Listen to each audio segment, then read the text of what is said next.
Okay, this is going to be a quick Photoshop tutorial. I'm going to be teaching you how to import a graphic into a picture frame. For those of you that are more advanced in Photoshop, this is definitely not a tutorial for you. For those of you that are just kind of starting off or kicking off with Photoshop, kind of experimenting and just seeing if you like the program or not, this is probably like more of a beginner's tutorial. So I hope you enjoy it. Now, the template that we're going to be using is actually provided by Adobe. When you download Photoshop CC for 2018, when you open up to open up a document, what happens is Photoshop will give you an array of different free templates that you can utilize for yourself for whatever projects you're actually working on. So let me show you what I mean. So if we go to File and we go to New, you're going to have a bunch of different tabs here on the top. So you have Photo, Print, Art and Illustration, Web, Mobile, and Film and Video. So if you click on Photo, you're going to see down here, you're going to have a bunch of preset templates. Okay? And Adobe gives these to you for free to use, within your project if you want to try to experiment and try something new, or just to play around and sharpen up your skills. So today what we're going to be working on is this one right here, which is Leaning Poster Frames Mockup. Okay, it's a pretty cool template, very simple to use. I'm going to show you how to do it, and let's just dive right in. Okay, so we're going to click here, click Open, and it's going to open it like this. Now, there's two different files in here. If you notice here in my Layers palette, you're going to have a vertical frame, and then here you also have a horizontal frame. Okay, so this will be your vertical, and then this will be your horizontal. And within these folders, or groups folders, you have a bunch of different layers. Okay, different effects, overlay, shadow, reflections, and the actual frame image, which that was already pre-cut out, obviously. Okay, so we're going to be working on the horizontal one right now. So if you notice here, you'll see it says your image here. So the way this works is basically when you already have your image ready to be imported into this particular file, what we're going to do is we're going to use one of mine. This tutorial is actually going to go up this week. I'm going to show you how I created this image from a bunch of different assets. So stick around for that one. You might want to check it out. You can learn a bunch of different things with color correcting and manipulations. But so let's do this. Let's select this whole thing by using our rectangle marquee. All right, Control C or Command C to copy. All right, and what we're going to do is we're going to drop it right in here. So first I want to select my layer where it says your image here. I just want to make sure that I put my image above this layer.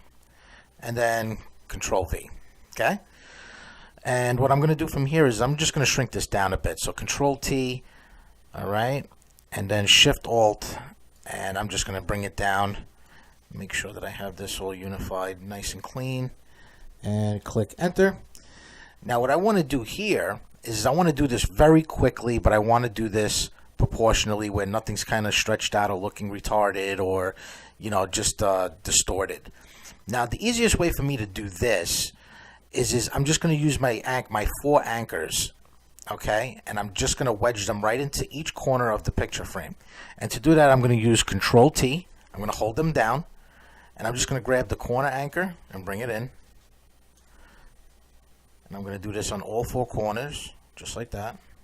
Now, I'm not going to do this very, very clean. I'm not going to sit here and waste a lot of time on this, but this will give you an idea of how to do this very quickly. Okay?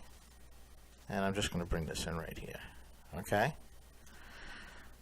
And I'm just going to hit Enter. And then I'm just going to delete this bottom layer. And there you go. Now, there's another way that you can do this. All right, and I'm just going to hide this one right now. I'm just going to click on the eye right here on the layer, just so I can hide it. And I'm going to do Control V. All right, I'm going to paste the image back into here, and then I'm going to bring this down a bit. And I'm just going to shrink it down again, like so. All right, not too crazy, not too much, just like that.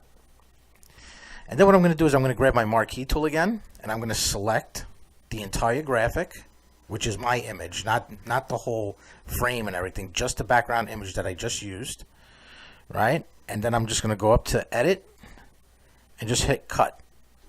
So you see that we just cut this out of the whole graphic. All right. Then what we're going to do is we're going to go to Filter. We're going to go to Vanishing Point. Now here we're going to add a grid. Okay. We're just going to do 4 dots on the frame, and we're just going to create a grid. So with the grid selected so far here on the left, right, on the top left, you'll see it here. There's the grid. You're just going to click, click, click, and click. All right, now don't go too far close to the edge. You want to give yourself some room, so just expand it a little bit. Okay, just so you have a, it's not so close to the edge. And then what we're going to do is Control V, and that's going to bring our graphic back. Okay, now if you notice, all we're going to have to do here is click down and just drag and just bring it right into our picture frame. And then you place it where you want it, to where it makes sense for you. But it'll keep it restricted within the grid. If you notice, it doesn't come out of the grid. Okay, so this is another clean and simple way to do it, and does it very quickly for you. And once you have it all set, you click there. If you like it, click OK, and there you go. And that's just 2 little simple tricks that you can use to implement a graphic into a picture frame, into a photo. I hope this helps you out. Make sure to subscribe if you like this video, and stick around for more to come. Have a good one, guys. See you on the next one.